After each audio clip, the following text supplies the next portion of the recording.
Hello friends, hope you are good at your home with your families. जैसे कि last video में हमने कहा था कि हम आपसे थर्सडे को मिलेंगे, तो मैं ऋतिक पाल उपस्थित हूँ आपके सामने और स्वागत करता हूँ आपका हमारे चैनल कंसेप्चुअलाइजिंग स्टडीज में, जहां पर हम हेल्प करते हैं आपके कंसेप्ट बिल्डिंग में, जिससे आपकी पढ़ाई आसान हो सके। तो लास्ट वीडियो में हमने स्टार्ट किया था 12th क्लास फिजिक्स का first part, that is electrostatics. उसमें हमने समझा था इलेक्ट्रोस्टैटिक्स क्या होता है, फिर हमने समझा था चार्ज और उसके टाइप्स के बारे में, फिर हमने देखा था origin of charge from atomic level से ओरिजिन ऑफ चार्ज समझा था। अगर आपने ये वीडियो मिस कर दिया हो तो आप चैनल पे जाके पुराना वीडियो देख सकते हैं। तो अब हम आगे बढ़ते हैं और इस वीडियो में हम डिस्कस करेंगे दो टॉपिक्स। पहला properties of charge, second methods of charging.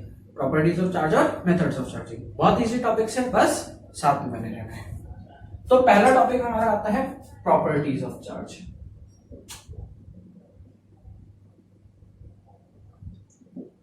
Properties of charge, charge की प्रॉपर्टीज। वैसे ऐसे कई बेसिक प्रॉपर्टीज है जो आपको पहले से पता होगी। आप में से कई ऐसे स्टूडेंट्स होंगे जिनको कई बेसिक प्रॉपर्टीज पहले से ही पता होगी। हमें इस चैप्टर में 3 प्रॉपर्टीज पे फोकस करना है। चार्ज की 3 प्रॉपर्टीज पे ज्यादा फोकस करना है। कौन सी? First one conservation of charge, second one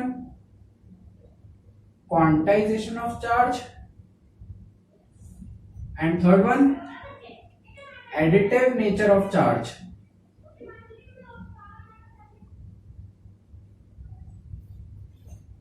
conservation of charge, quantization of charge and additive nature of charge, ये 3 प्रॉपर्टीज के ऊपर हम बहुत डिटेल में स्टडी करेंगे।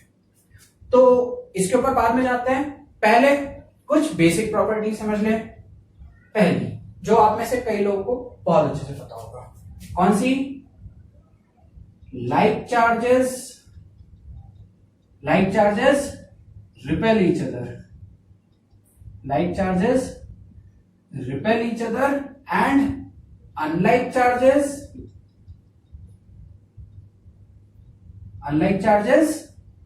attract each other.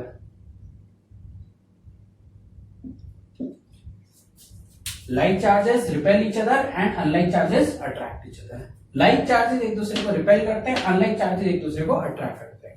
इसका मतलब क्या हुआ कि अगर आप दो सिमिलर नेचर के चार्जेस लेंगे, सिमिलर नेचर के चार्जेस मतलब एक पॉजिटिव और दूसरा पॉजिटिव, या फिर एक नेगेटिव और दूसरा नेगेटिव, तो अगर दो सिमिलर नेचर के चार्जेस होते हैं तो वो एक दूसरे को रिपेल करते हैं, एक दूसरे को दूर भेजना चाहते हैं, एक दूसरे को रिपेल करते हैं। लाइक चार्जेस एक दूसरे को रिपेल करते हैं, सिमिलर नेचर के चार्जेस एक दूसरे को रिपेल करते हैं। और वहीं अगर आप दो अपोजिट नेचर के चार्जेस लेंगे, एक पॉजिटिव चार्ज और एक नेगेटिव चार्ज, तो वो एक दूसरे को अट्रैक्ट करते हैं। दो अपोजिट नेचर के चार्जेस एक दूसरे को अट्रैक्ट करते हैं। Unlike charges attract each other, like charges repel each other and unlike charges attract each other. Daily life examples आप बहुत सारे ऐसे समझ सकते हैं। तो ये क्लियर होगा। सेकंड प्रॉपर्टी होगी charge is transferable in nature. Charge is transferable in nature. That is, charge transferable nature का होता है। चार्ज को एक बॉडी से दूसरे बॉडी पे ट्रांसफर किया जा सकता है। मतलब अगर आपके पास एक बॉडी है जो पहले से चार्ज है और एक बॉडी है जो अनचार्ज है, तो अगर आप इन दो बॉडीज को आपस में कांटेक्ट में लाएंगे तो ये चार्ज डिस्ट्रीब्यूट हो जाएगा। दैट इज, एक बॉडी से दूसरे बॉडी पे ट्रांसफर हो जाएगा। तो यही होता है ट्रांसफरेबल नेचर ऑफ चार्ज, और हमारी property charge is transferable in nature. Clear होगा। Third one, charge on any object is not affected by its motion. Charge on any object is not affected by its motion. किसी भी object पर अगर कोई charge है तो वो affect नहीं होता है उसके मोशन से। किसी भी ऑब्जेक्ट पे अगर कोई चार्ज है तो वो उसके मोशन से अफेक्ट नहीं होता है। इसी प्रॉपर्टी को हम आगे जाके टॉपिक पढ़ेंगे, difference between charge and mass. Charge और मास के अंदर डिफरेंसेस देखेंगे, तो उसको हम वहां पे जाकर भी डिस्कस करेंगे, लेकिन यहां पर भी हम इसको डिटेल में थोड़ा समझते हैं। ये वाली प्रॉपर्टी भी हम आगे जाके और डिटेल में समझेंगे इन प्रॉपर्टीज में, और इसको हम समझेंगे आगे चार्ज और मास के डिफरेंसेस में। तो पहले इसको समझ लेते हैं एक बार थोड़ा, कि charge on any object is not affected by its motion. यहां पर चार्ज और मास के अंदर एक डिफरेंस आ जाता है। आइंस्टाइन की एक बहुत फेमस थ्योरी है सर, आइंस्टाइन की एक बहुत फेमस थ्योरी है थ्योरी ऑफ रिलेटिविटी, जिसमें वो बात करते हैं स्पीड ऑफ लाइट की। स्पीड ऑफ लाइट मतलब जो स्पीड होती है उसकी एक लिमिट होती है, मतलब जो स्पीड है किसी भी ऑब्जेक्ट की उसकी एक लिमिट है कि मैक्सिमम वो कितनी हो सकती है, तो उसकी एक लिमिट है, वो है speed of light. Speed of light को डिनोट करते हैं सी से, और उसकी वैल्यू होती है 3 इंटू 10⁸ मीटर पर सेकेंड। स्पीड ऑफ लाइट की यूनिट, स्पीड ऑफ लाइट की वैल्यू 3 इंटू 10⁸ मीटर पर सेकेंड। ये किसी भी ऑब्जेक्ट की स्पीड की एक लिमिट है, मतलब कोई ऑब्जेक्ट कितना ज्यादा तेज ट्रेवल कर सकता है, सबसे तेज स्पीड हो सकती है 3 इंटू 10⁸ मीटर पर सेकेंड, और ये स्पीड कभी भी अटेनेबल नहीं होती। कोई भी ऑब्जेक्ट इस स्पीड को अटेन नहीं कर सकता।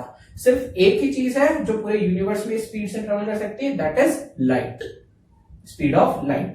लाइट ही इतनी स्पीड से ट्रेवल कर सकती है और कोई ऑब्जेक्ट इस स्पीड को अटेन नहीं कर सकता। और इस स्पीड तक अप्रोच करना भी बहुत मुश्किल होता है, इस स्पीड को अप्रोच कर पाना भी बहुत मुश्किल होता है, मतलब इसके आसपास भी बहुत कम ऑब्जेक्ट पहुंच पाते हैं। और अगर कोई ऑब्जेक्ट इस स्पीड तक के पहुंचने वाला हो, पहुंच सकता हो, तो उसका मास चेंज हो जाता है। उसका मास चेंज होता है by equation m equals to m0 upon under root of 1 minus v square upon c square. Mass का डिपेंडेंस वेलोसिटी के ऊपर है। ये बहुत फेमस इक्वेशन है आइंस्टाइन की, जो थ्योरी ऑफ रिलेटिविटी में समझाई जाती है। m equals to m0 upon under root of 1 minus v square by c square, जहां पे m0 जो है वो रेस्ट मास है। क्या है? Rest mass. m0 किसी ऑब्जेक्ट का रेस्ट मास, मतलब जब ऑब्जेक्ट रेस्ट में था तो उसका मास m0 था, लेकिन अब ऑब्जेक्ट v वेलोसिटी से चलने लगा। कितनी वेलोसिटी से? v वेलोसिटी से, जो अप्रोच कर रही है स्पीड ऑफ लाइट को। v टेंड्स टू c, मतलब c के आसपास पहुंच रही है। अगर कोई ऑब्जेक्ट की वेलोसिटी v c को अप्रोच कर रही है, c के बराबर तो हो नहीं सकती, लेकिन अगर c को अप्रोच भी कर रही है तो उसका मास चेंज होने लग जाता है। According to the formula m equals to m0 upon under root of 1 minus v square by c square. बहुत ज्यादा डिटेल में नहीं समझना है, बस एक यहां पर रिलेशन था कि वेलोसिटी के साथ में मास अफेक्ट हो सकता है, कि अगर बॉडी की वेलोसिटी इतनी बढ़ा दी कि वो रिलेटिविस्टिक अप्रोच में चले जाए तो उसका मास चेंज हो जाता है, उसका मास चेंज होता है अकॉर्डिंग टू दिस फॉर्मूला। लेकिन अगर कोई ऑब्जेक्ट कितनी भी वेलोसिटी से ट्रेवल करे, भले स्पीड ऑफ लाइट से ट्रेवल कर जाए, लेकिन उस ऑब्जेक्ट का चार्ज कभी अफेक्ट नहीं होता। अगर स्पीड ऑफ लाइट को अप्रोच करने लग जाए किसी ऑब्जेक्ट की वेलोसिटी, तो उसका मास अफेक्ट होता है, लेकिन उसका चार्ज अफेक्ट नहीं होता, उसका चार्ज तब भी उतना ही होता है। That is charge on any object is not affected by its motion. ये चार्ज और मास का एक थोड़ा सा डिफरेंस पॉइंट आ जाता है, जो हम आगे जाके पढ़ेंगे। तो ये क्लियर होंगे। Like charges repel each other, unlike charges attract each other. Second, charges transferable in nature, charge को ट्रांसफर किया जा सकता है। Third, charge on an object is not affected by its motion. तो ये वाली कुछ बेसिक प्रॉपर्टीज क्लियर होंगी। अब हम आगे जाएंगे, जो हमारी प्रॉपर्टीज हमको इस चैप्टर में मेन पढ़नी है, इसके बेसिस पर हम आगे और प्रॉपर्टीज डिराइव करेंगे, लेकिन हमारी जो मेन प्रॉपर्टीज है वो ये है। तो हम एक एक करके इनको समझते हैं। तो हमारी पहली प्रॉपर्टी जो हमें यहाँ पे डिस्कस करनी है वो है conservation of charge. Conservation of charge, conservation of charge क्या बोलता है, पहले इसकी स्टेटमेंट समझ लेते हैं। ये बोलता है charge can neither be created, charge can neither be created nor be destroyed. Charge can neither be created nor be destroyed. It can only be transferred. It can only be transferred from one object to another.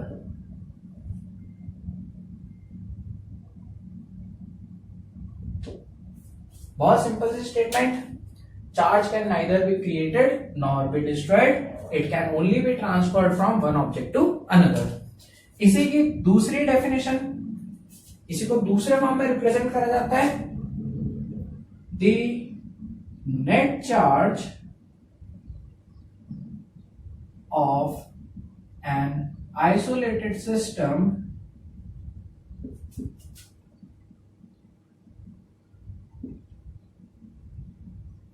remains constant. The net charge of an isolated system remains constant. तो यहां पर हम isolated system की बात करें। Isolated system क्या होता है? एक ऐसा सिस्टम जो एक्सटर्नल एनवायरनमेंट से अफेक्ट नहीं होता, उसके एक्सटर्नल एनवायरनमेंट से कोई लेना देना नहीं होता है, ना वो कुछ उसमें से ले सकता है ना उससे कुछ दे सकता है, तो ये आइसोलेटेड सिस्टम होता है। तो एक आइसोलेटेड सिस्टम का जो नेट चार्ज है वो कांस्टेंट रहता है, हमेशा कांस्टेंट रहता है, या charge can neither be created nor be destroyed, it can only be transferred from one object to another. तो ये क्या बोलना चाहता है कि चार्ज को हम ना क्रिएट कर सकते हैं ना हम डिस्ट्रॉय कर सकते हैं, चार्ज को ना हम क्रिएट कर सकते हैं ना हम डिस्ट्रॉय कर सकते हैं, चार्ज को सिर्फ हम एक बॉडी से दूसरी बॉडी पे ट्रांसफर कर सकते हैं। Charge can neither be created nor be destroyed. It can only be transferred from one object to another. एक ऑब्जेक्ट से दूसरे ऑब्जेक्ट पे बस आप चार्ज को ट्रांसफर कर सकते हो, आप चार्ज को ना क्रिएट कर सकते हो ना आप चार्ज को डिस्ट्रॉय कर सकते हो।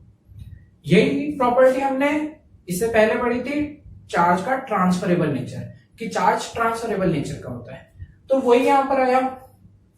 अब ऐसा क्यों? क्योंकि हमने पिछले वीडियो में देखा था कि चार्ज आता कैसे है। चार्ज आता है इलेक्ट्रॉन की वजह से, इलेक्ट्रॉन के गेन या लॉस की वजह से। अगर किसी ऑब्जेक्ट पे एक्सेस ऑफ इलेक्ट्रॉन है तो वहां पे नेगेटिव चार्ज होगा, अगर किसी ऑब्जेक्ट पे डेफिशिएंसी ऑफ इलेक्ट्रॉन है तो वहां पे पॉजिटिव चार्ज होगा। मतलब यहाँ पे चार्ज आता है इलेक्ट्रॉन के ट्रांसफर की वजह से, इलेक्ट्रॉन्स एक बॉडी से दूसरे बॉडी पे ट्रांसफर हो गए तो वहां पर क्या आया? चार्ज आया। कहीं पे इलेक्ट्रॉन की कमी हो गई तो वो पॉजिटिवली चार्ज, कहीं पे इलेक्ट्रॉन ज्यादा हो गए तो वो नेगेटिवली चार्ज। तो चार्ज को सिर्फ आप एक बॉडी से दूसरे बॉडी पे ट्रांसफर कर सकते हो, चार्ज को ना आप क्रिएट कर सकते हो ना आप डिस्ट्रॉय कर सकते हो।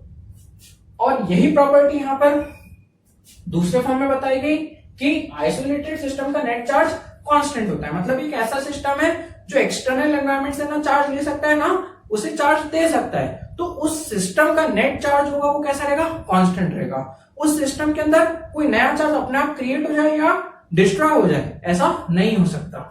वो सिस्टम हो सकता है न्यूट्रल हो सकता है पॉजिटिवली चार्ज हो सकता है नेगेटिवली चार्ज हो, लेकिन जैसा है वैसा ही रहेगा। अगर उसका नेट चार्ज पॉजिटिव है तो उसका नेट चार्ज पॉजिटिव से और बढ़ जाए ऐसा नहीं हो सकता, या कम हो जाए ऐसा नहीं हो सकता, क्योंकि चार्ज ना क्रिएट किया जा सकता है ना डिस्ट्रॉय किया जा सकता है, उसको सिर्फ एक बॉडी से दूसरी बॉडी पे ट्रांसफर कर सकते हैं।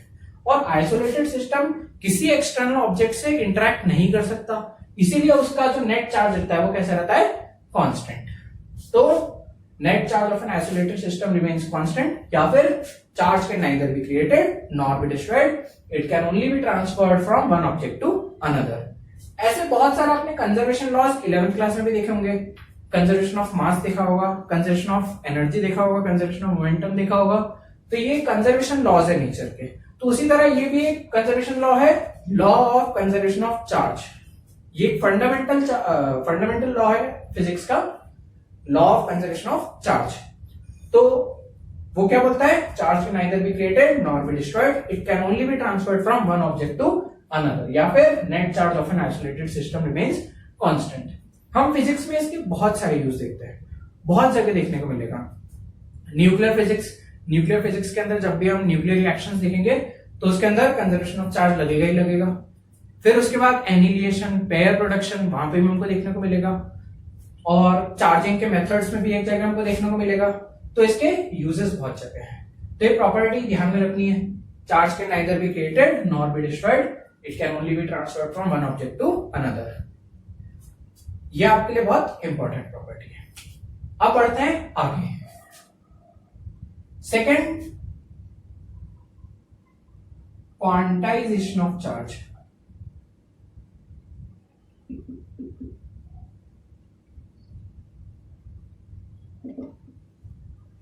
क्वांटाइजेशन ऑफ चार्ज, ये टर्म आपको फिजिक्स में भी बहुत जगह देखने को मिलेगी।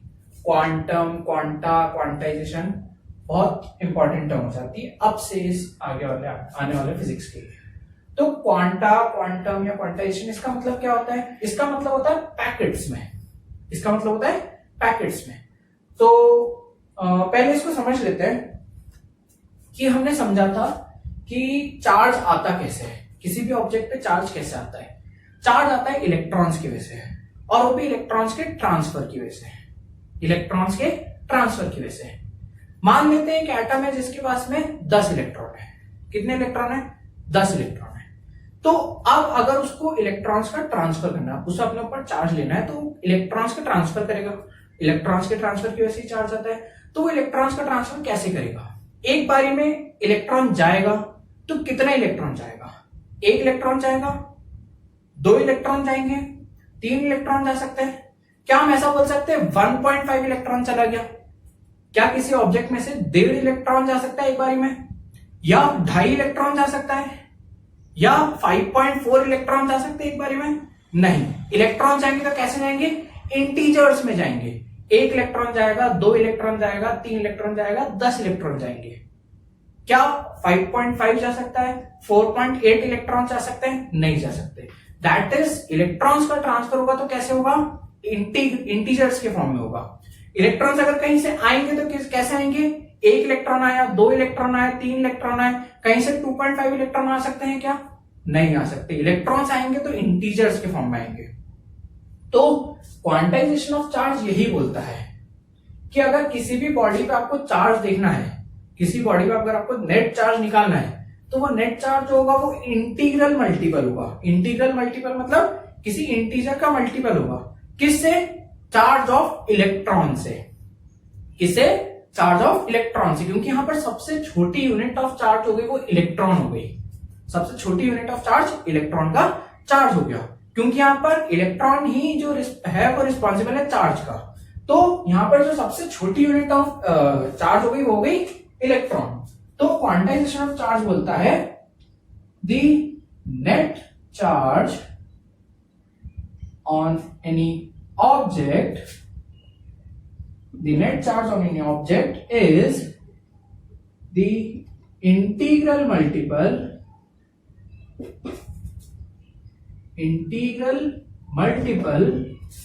of smallest unit of charge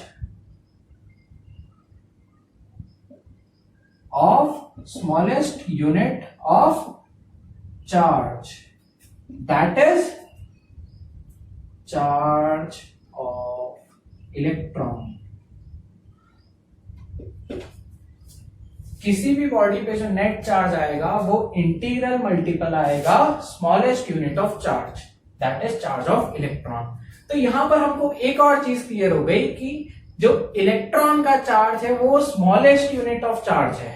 क्या है? Smallest unit of charge.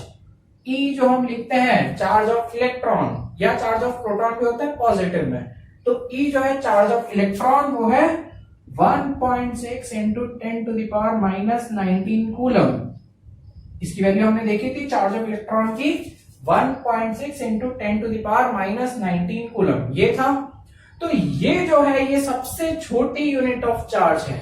सबसे छोटी यूनिट ऑफ चार्ज इलेक्ट्रॉन्स के फॉर्म में चार्ज आता है जाता है, तो सबसे छोटी unit of charge charge of electron होता है। और किसी भी ऑब्जेक्ट का अगर नेट चार्ज निकालना हो, net charge on any object is integral multiple of charge of electron और प्लस माइनस का साइन। अब यहां पर अलग अलग टर्म समझे। Q किसी ऑब्जेक्ट का नेट चार्ज है, वो है N इंटू E के बराबर, जहां पर E जो है वो क्या है? Charge of electron.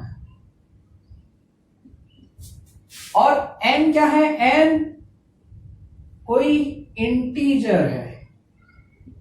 इंटीजर क्या हो सकता है? 1, 2, 3, 4, इस तरह से कोई भी इंटीजर हो सकता है। और यहां पे प्लस माइनस साइन क्यों बताया? प्लस माइनस साइन है पॉजिटिव चार्ज या नेगेटिव चार्ज के लिए। अगर इलेक्ट्रॉन आए हैं तो पॉजिटिव चार्ज, गए हैं तो नेगेटिव चार्ज, गए हैं तो पॉजिटिव चार्ज। तो प्लस और माइनस साइन बताता है नेचर ऑफ चार्ज के लिए। एन है यहाँ पे कोई भी इंटीजर 1 2 3 4 0 भी हो सकता है, एक भी इलेक्ट्रॉन आया नहीं है या गया नहीं है। और ई क्या है, चार्ज ऑफ इलेक्ट्रॉन। तो ये फॉर्मूला बनता है Q equals to n e. अगर पॉजिटिव नेगेटिव साइन को इग्नोर कर दिया जाए तो Q equals to n e. बहुत इंपॉर्टेंट फॉर्मूला है, बहुत जगह आपको देखने को मिलेगा आगे वाले चैप्टर्स में भी। तो Q equals to NE, that is net charge on any object is integral multiple of charge of electron. Net charge on any object is integral multiple of charge of electron या smallest unit of charge. तो यहीं से एक property बन के आती है कि the smallest charge a body can possess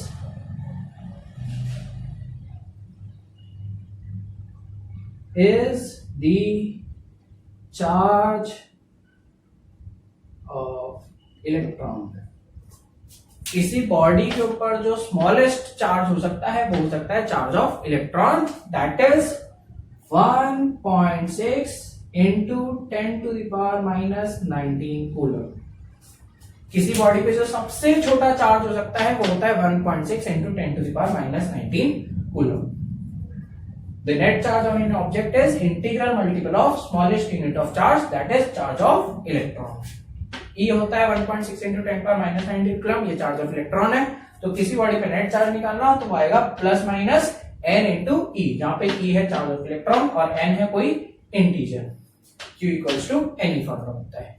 ये बहुत इंपॉर्टेंट प्रॉपर्टी है, आगे जाके बहुत जगह काम में आएगी, तो इसको बहुत अच्छे से ध्यान रखना है। ये फॉर्मूला बहुत जगह देखने को मिलेगा, इसके बेसिस पे हम कुछ न्यूमेरिकल्स भी देखेंगे, तो ये फॉर्मूला भी आपको बहुत अच्छे से ध्यान रखना है। स्मॉलेस्ट चार्ज किसी बॉडी पे कितना हो सकता है, चार्ज ऑफ इलेक्ट्रॉन के बराबर, उससे छोटा चार्ज पॉसिबल नहीं होता। ठीक है, क्वांटाइजेशन ऑफ चार्ज, चार्ज की सबसे छोटी यूनिट इलेक्ट्रॉन। तो नेक्स्ट प्रॉपर्टी जो हमें यहाँ पे डिस्कस करनी है वो है additive nature of charge. Additive nature of charge, जैसे कि हमको चार्ज पता है कि किस तरह की क्वांटिटी है, चार्ज एक तरह की स्केलर क्वांटिटी है। स्केलर क्वांटिटी मतलब ये scalar laws of addition follow करेगा, algebraic laws of addition follow करेगा। तो वही प्रॉपर्टी बताती है एडिटिव नेचर ऑफ चार्ज। ये बोलती है कि अगर आपको किसी बॉडी पे टोटल चार्ज निकालना है, दी total charge on an object is, तो कैसे निकालेंगे, is the algebraic sum of, is the algebraic sum of charges on different parts of the object. Different parts of the object. अगर आपको किसी object के ऊपर टोटल चार्ज निकालना है तो आप उसके अलग अलग पार्ट्स पे जो चार्जेस दिए हुए हैं उनका एल्जेब्रिक सम कर दो। मतलब अगर आपके पास कोई बॉडी है जिसके ऊपर आपने अलग अलग तरह से चार्जेस दे रखा है, Q1, Q2, Q3, Q4 ऐसे कुछ चार्जेस दे रखे हैं, तो अगर आपको इस बॉडी का नेट चार्ज निकालना है, इस बॉडी का नेट चार्ज निकालना है, तो आप कैसे निकालेंगे, सिंपली इन चार्जेस का एल्जेब्रिक सम कर दिया जाए।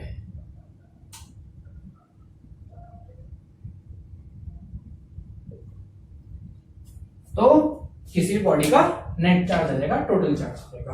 तो नेट चार्ज या total charge on an object is the algebraic sum of charges on different parts of the object.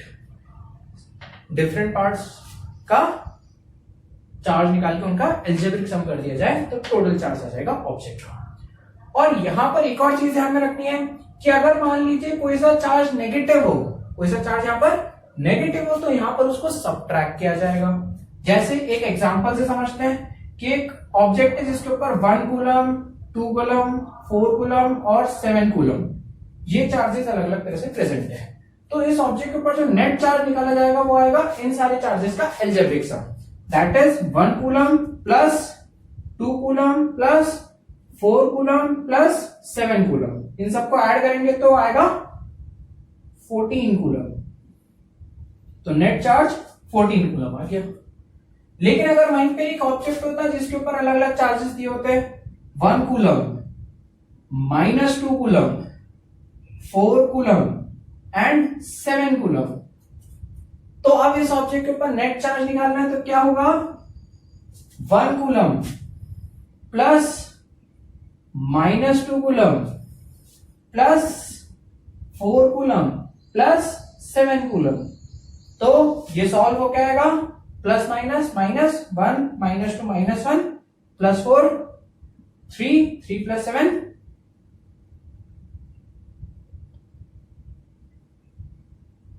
10 coulomb. इसका जो नेट चार्ज आएगा वो आएगा 10 कूलम। तो एल्जेब्रिक सम करना है आपको, सिंपल, अगर पॉजिटिव चार्ज हो तो डायरेक्टली ऐड करना है, नेगेटिव चार्ज हो तो उसको सब्ट्रैक्ट कर देना है। तो ये बोलता है additive nature of charge, total charge on an object is the algebraic sum of charges on different parts of the object. तो ये था एडिटिव नेचर ऑफ चार्ज।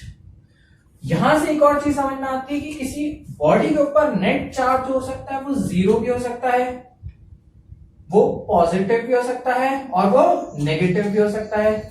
किसी ऑब्जेक्ट के ऊपर नेट चार्ज 0 भी हो सकता है, पॉजिटिव भी हो सकता है और नेगेटिव भी हो सकता है, depending on charge on it's different parts. ठीक है, तो ये वाली प्रॉपर्टी क्लियर होगी, एडिटिव नेचर ऑफ चार्ज। तो यहां पर हमने 3 प्रॉपर्टी डिस्कस करी, पहला कंजर्वेशन ऑफ चार्ज, दूसरा क्वांटाइजेशन ऑफ चार्ज, तीसरा एडिटिव नेचर ऑफ चार्ज। तो इस वीडियो में हम इतना ही पढ़ेंगे, क्योंकि वीडियो थोड़ा सा लंबा हो रहा था, आपको इतना ज्यादा टॉपिक्स एक साथ समझने में प्रॉब्लम हो सकती है, तो हम methods of charging next video में डिस्कस करेंगे। तो यहां तक के इतना ही, होप आपको समझ में आया होगा। तो इस वीडियो के लिए इतना ही, होप आपको लेक्चर समझ में आया होगा। अगर आपको पसंद आया तो लाइक कीजिए, सब्सक्राइब कीजिए, शेयर कीजिए। आपकी जो भी डाउट्स है, क्वेरीज है या सजेशंस है वो आप कमेंट में बता सकते हैं। तो इस वीडियो के लिए इतना ही, thank you so much, take care of yourself and your families, stay home, stay safe, thank you.